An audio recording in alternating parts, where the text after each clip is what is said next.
by Phil Davis.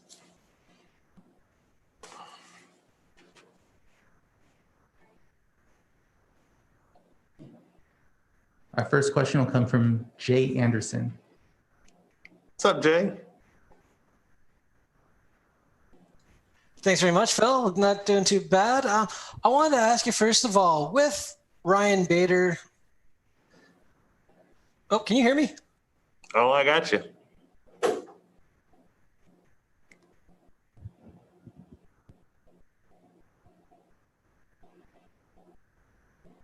We could hear you. Can you hear me now? Yes. Mr. Perfect. Anderson. I get that way more often than I care to admit. Yeah, let me just start over. With Ryan Bader losing that light heavyweight title, that kind of eliminates an obstacle you had in getting back to the title shot, namely the losses to him. Not that I'm questioning your motivation, but does that light a little extra fire under you heading into this fight?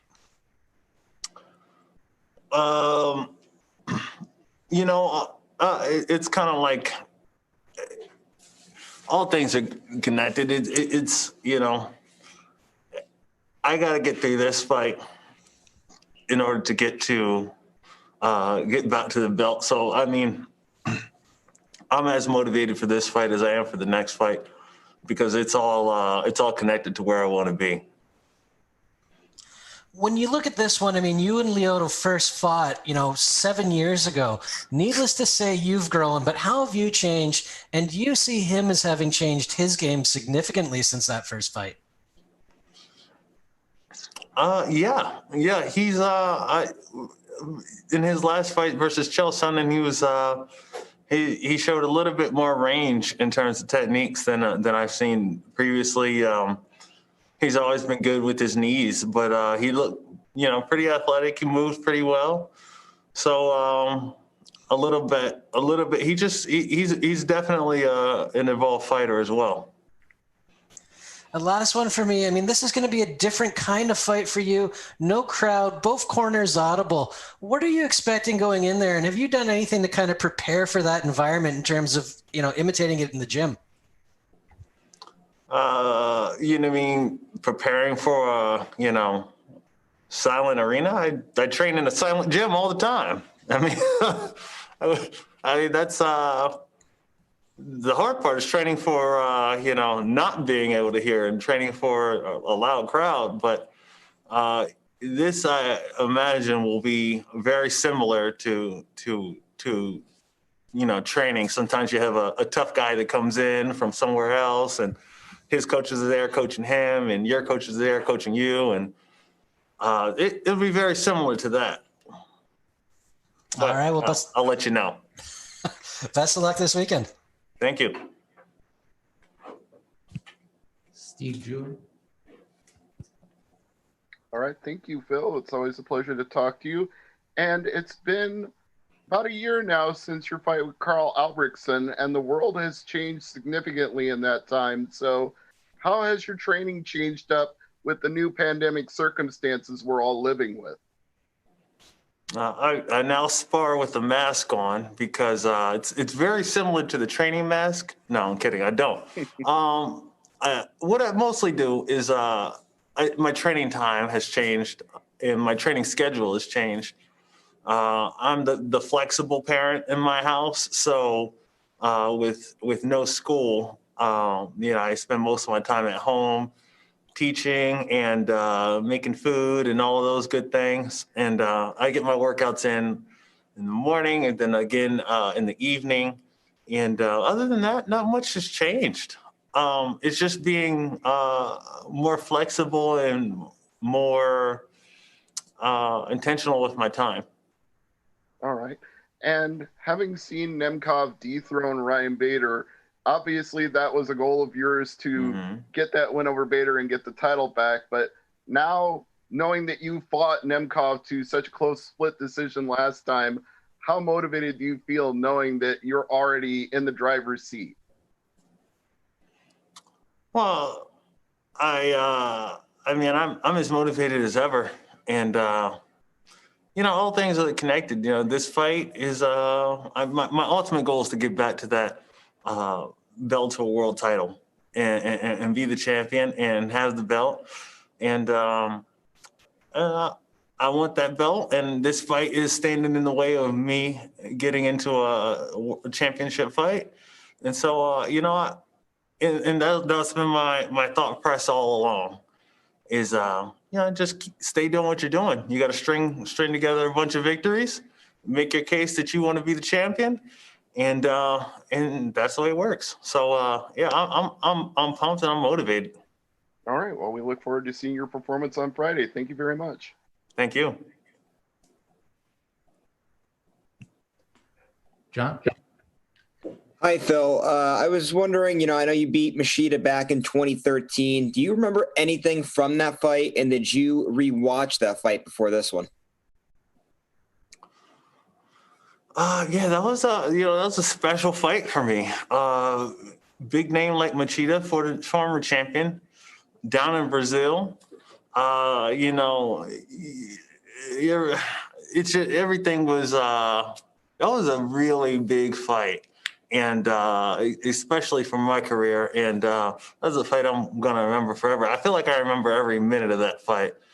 And I actually did not go back and rewatch it. I just don't want. I expect that enough time has taken place that he won't be as much like that fighter. And I know that I am nothing like, obviously the same person, had the same skill set, but improved on that. But there's less value in some of the things that happen because there's so much time that's elapsed in between. So I expect that a lot of the things that I might see, a lot of the mistakes I might find, maybe won't be there. And then just the last thing for me then, a few weeks ago, Scott Coker was saying how he believes that Bellator has the best light heavyweight division in the whole entire sport. Do you agree with that? I don't know how I can not believe that. I mean, we stack up well. I wouldn't even say stack up. We simply have the best fighters in the world. Thanks, Phil. Appreciate the time. Mm-hmm. Giancarlo? Hi, Phil. You've had your fair share of rematches in the past, like with Bader and McGeary. Just does it make it more difficult going into a rematch? Like, do you feel a little hesitant at times because maybe some of the things you did in that first fight might not work in the second fight? That's always a thing going in with rematches, and I felt that with my rematches with Bader and McGeary. And but this one is a little bit different. So much time has gone past. I'm not exactly sure how much is the same I'm going to get. He's probably going to get an entirely different look. Not even by my choosing. That's just who I am now. And, there's a lot to overthink. That's the thing with rematches. It's a lot to overthink.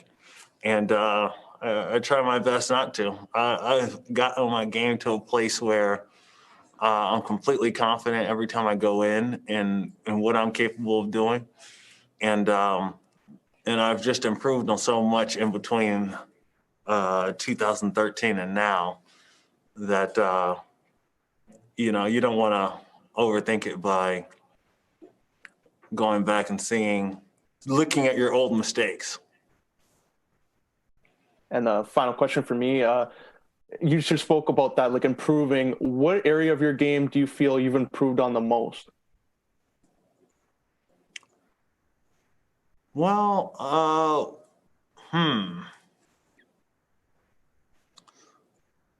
maybe my stand-up has probably received the greatest margin in that time span. I've definitely improved on my grappling and my wrestling, my finishing rate in terms of getting into different grappling positions and from ground and pound. So, I just, everything has just increased over the last 5-6 years.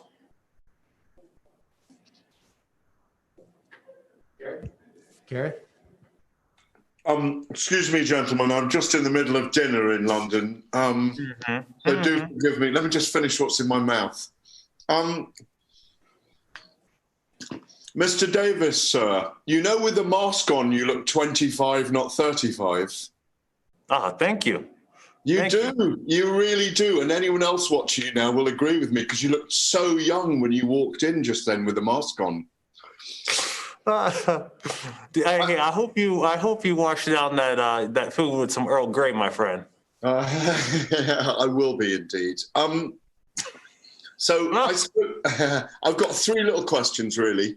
I spoke to you during lockdown, and we had an amazing chat. And you were at home with the family, and you were saying that you really wanted to carefully tailor, not gym hopping too much when you were training. How has that changed then in reality, getting ready for the fight? Man, it did not change. I just kept it small. I just kept it small. When I need more training partners, I have my set guys that I work with, and I did my best to coordinate that they come to me, and that was what worked. And that's what worked.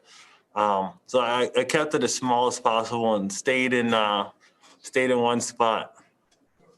Can I just take you back to that question? Very good question just now by one of the other journos about the first fight with Lyoto Machida, because I remember that fight as well. And I think, could I take you further in terms of what you're saying? Because at the time when you fought him, it was in the middle of him fighting Rashad Evans, Shogun twice, Quinton Jackson, Randy Couture, John Jones, Ryan Bader, Dan Henderson, then you, Mark Munoz, Gegard Mousasi, and Chris Weidman. When you had that fight with him, and as you say, it was down in Brazil, former champion, was that the night? Because he still had that air of impenetrability at the time with his skills. Was that the night your self-belief grew enormously? Yes. I've always believed in myself. More so than my self-belief. It was more of the I told you so. At that time, man, Machida, and to this day, Machida is just a hard guy to land a glove on. Yeah. And after that fight, it was like, whoa, what happened here? Like that looked very different from any fight he had previously, He really doesn't get taken down as much. He's very good at getting up. And that fight, he got taken down, and he couldn't get up. He was getting taken shots from top or from bottom, and so I feel like that more than anything kind of really. So I agree with you. Yes, my confidence did grow, and you can do what you do to anyone in the world, but I think the MMA fans kind of grew this appreciation for. There's something about Phil that is completely different from. He has a skill set that is hard to match. Yeah, against one of the guys who had always been considered very hard to hard. Yes. Mental. No, that's what I meant. That's what I was getting at, because it was. Yeah, I know what you meant, and that's why I said it, because I was like, I know what he means, so I'm gonna just say it for him. Thank you. Are you considering this fight with Lyoto literally an eliminator for you to get back in there with Nemkov? Oh, absolutely. Absolutely. I want to be back in there and fighting for that title. I want to win that title back. And there's only one path to the title, and that's victory. And that's always been the plan. That's even before I had the belt the first time, it was win, and then you'll end up at the title. So this is no different. All right. Thank you very much, Phil. Appreciate it. We'll be right back with Cats in Ghana.